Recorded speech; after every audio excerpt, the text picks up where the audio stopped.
கர்த்தர் நாமம் என் புகழிடமே, கருத்தோடு துதித்திடுவே.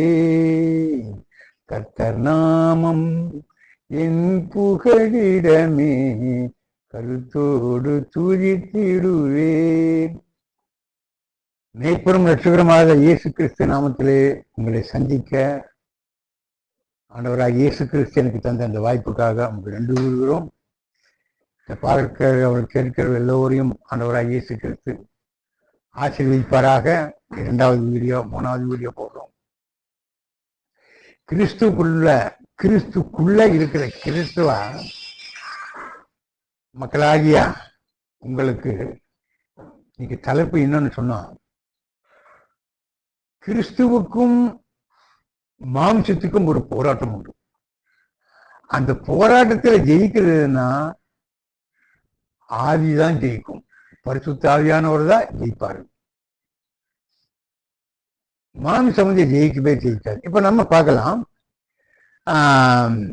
1 சாமுவேல் 17ஆம் அதிகாரத்துல 45 அதற்கு தாவீது பெலிஸ்தானை நோக்கி, நீ பட்டயத்தோடும் ஈட்டியோடும் கேடகத்தோடும் என்னிடத்தில் வருகிறாய், நானும் நீ நிந்திக்கிற இஸ்ரவேலுடைய தேவனாய இராணுவத்தை இஸ்ரவேல் தேவனாகிய கர்த்தருடைய நாமத்திலே நான் வருகிறேன்.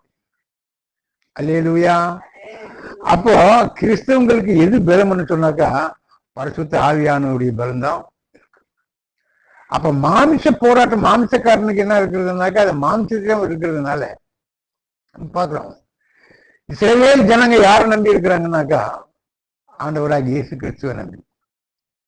ஆனா இந்த பெலிஸ்தார் கூட்டத்துல இத்தனை பேர் வந்தாங்க. அவங்க என்னென்னமோ ஆளுகளை வந்தாங்க, கோலியாத்தை நம்பிதான் வந்தாங்க. அவங்க என்ன யார் நம்பினாங்க? ஆண்டவரை நம்பல, கோலியாத்துங்கிற ஒரு மனுஷனா நம்பி வந்தாங்க.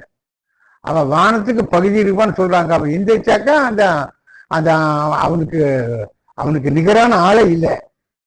எத்தனை பேர் வந்து அவன் அடிச்சு கொண்டு போடுவான். அந்த மாதிரி அந்த பெலிஸ்தானை பார்த்துதான் அந்த ஜனங்கள் நம்பினாங்க. ஜனங்கள் மாம்சக்காரனை நம்பினாங்க. ஆனா இங்க தாவீது போறது யாருடைய தைரியத்தில் போறானாக்கா ஆண்டவராகிய இயேசு கிறிஸ்துடைய நாமத்தில, அவருடைய தைரியத்தில அவர் நம்மளை ரட்சிப்பாருங்கிற ஒரு விசுவாசத்துல போறான். கடைசியில அவருக்கு நடக்க வேண்டிய சமாச்சாரம் என்னன்னா, மாம்சம் தோத்து போச்சு, ஆவியானவரை ஜெயிச்சிட்டார். ஆமேன். அல்லேலூயா, அல்லேலூயா. அங்க நம்ம பார்க்கிறோம், அங்க கர்த்தர் பட்டயத்தினாலும் ஈட்டியினாலும் ரட்சிக்கிறவல்ல என்று இஜன கூட்டமெல்லாம் அறிந்து கொள்ளும். யுத்தம் கர்த்தருடையது, அவர் உங்களை கையில் ஒப்பு கொடுப்பார்.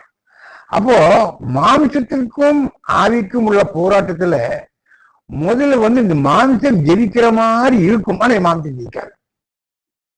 ஆனா என்ன ஜெயிக்கும்னாக்கா பரிசுத்த ஆவியானவர் தான் ஜெயிப்பார். ஆமேன். அல்லேலூயா.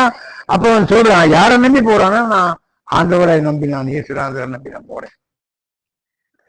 நீங்களும் நானும் யாரை நம்பி இருக்கிறோம்னா இயேசு சாமியை நம்பிதான் இருக்கிறோம். மாமிச பலத்துல ஒருத்தர் பேசுவா அழிவுக்காக, மாமிச பலத்துல ஒருத்தர் காரியம் செய்வான் அது அழிவுக்காக. அந்த மாமிச பலத்தில் இருக்கிறது அழிஞ்சு போகும்.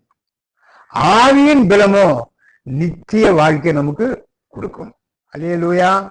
ஆவியின் பலத்தோட போகும்போது யார் என்ன கொடுக்கறது? நமக்கு நித்திய பலமும் நித்திய ஆசீர்வாதமும் ஆண்டவரே நமக்கு தருவாரு. அப்ப அவரு கத்தியில, துப்பாக்கியில, வில்லில அவர் ரசிக்கிறவர் இல்லை. அப்ப நம்ம யோசுவா புஸ்தகத்துல 10ஆம் அதிகாரத்துல கூட பார்க்கிறோம். எப்படின்னா, இஸ்ரவேல் ஜனங்கள் அங்க யுத்தம் பண்ணும்போது அவங்க ஜெயிக்க முடியாத கட்டத்துல என்ன பண்ணாங்க? ஆண்டவர் நோக்கி விட்டாங்க. ஆண்டவர் என்ன பண்ணாரு? வானத்திலிருந்து கல்லுகள் வந்து அந்த ஜனங்கள் மேல விழுந்து அவங்க அந்த இயேசுவாவுக்கு விரோதமா வந்த ஜனங்கள் பூராமே மாண்டு போயிட்டாங்க. அல்லேலூயா. யுத்தம் யாருது? கர்த்தருடைய. உங்களுக்கும் நமக்கும் ஒரு யுத்தம் இருக்குதுன்னாக்கா, நமக்கு பிசாசானவன் கொண்டு வர பிரச்சனை, பிசாசானம் கொண்டு வர வம்பு, வழக்கு, சண்டை, சச்சரவு, போட்டி, பொறாமை எல்லாமே ஆண்டவராக இயேசு கிறிஸ்து என்ன பண்ணுவாரு? அதை ஒழிச்சு பரிசுத்த ஆவியானவரை கொண்டு என்ன பண்ணுவாரு? அவரை நம்புற பிள்ளைகளுக்கு நல்ல ஒரு ஆசீர்வாதத்தை கட்டளிடுவாரு. நமக்கு வர துன்பம், கஷ்டம், எல்லா சமாச்சாரம், பகைமை எல்லாமே அவரே பார்த்துக்குவார். நாம் ஒண்ணுமே பண்ண வேண்டியது. நாம செய்ய வேண்டியது என்ன? முழங்கால் போட்டு ஜெபிக்க வேண்டியதுதான். ஆனா மானசீக பலத்தை நம்ம விட்டுறணும். மானசீகத்தை நம்ம என்ன பண்ணக்கூடாது? நினைக்கவே கூடாது. அப்ப மானசீக பலம் இல்லாம ஆண்டவரோட இயேசு கிறிஸ்துவின் பலத்துல போகும்போது நமக்கு வெற்றி நிச்சயம். உங்களையும் என்னையும் அழைத்த தேவன் அந்த வார்த்தை சொல்றாரு. என்ன சொல்றாருன்னா, மாம்சம் உறிஞ்சு போகும், ஆவியின் கைகள் நிலைத்து நிற்கும்னு சொல்றாரு. அதனால நீங்களும் நானும் நாம் எல்லோரும் இயேசு கிறிஸ்துவை நம்ம நம்பி இருக்கலாம். அவர் நமக்கு நித்திய வாழ்வு கொடுப்பாரு. அதனால அடுத்த வீடியோவில் உங்களை சந்திக்கிறேன். அதனால இன்னைக்கு எது செஞ்சாலும் ஆண்டவராக இயேசு கிறிஸ்துவின் மூலியமாக அவருடைய நாமத்தில நம்ம செஞ்சு நம்ம ஆசீர்வாதம் பெறுவோம். கேட்கிறவங்க எல்லோரும் ஆண்டவராக இயேசு கிறிஸ்து ஆசீர்வதிப்பார்.